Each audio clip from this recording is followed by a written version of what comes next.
कामयाबी की शुरुआत जिंदगी में कभी भी कहीं से भी हो सकती है। इस बात को सच साबित किया है शुभम जगलन ने।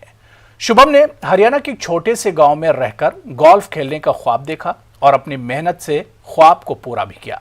हमारे नुमाइंदे आनंद नरसिम्हन ने उनसे बात की और जाना कि उनका ये सफर कितना मुश्किल या आसान रहा। आज हम आपको एक ऐसे शख्स से मिलवाएंगे जिनकी उम्र तो कम है पर इरादों में दम है। मिलते हैं आज के गेस्ट उभरते हुए भारतीय गोल्फर शुभम जांगलान से। नमस्ते सर। आपके नाम भी एक वर्ल्ड रिकॉर्ड है ना, 9 अंडर का कुछ। बहुत ही अच्छा खेला था उस दिन, quite a lucky day, but world record का तो बाद में पता चला था, बट क्वाइट एक्साइटिंग। शुभम जांगलान अपने आप को कहाँ देखता है आज से 10 साल बाद? इंडिया को रिप्रेजेंट करूं, मैं पीजीए टूर पे खेलूं, at the end to get a medal for India at the Olympics.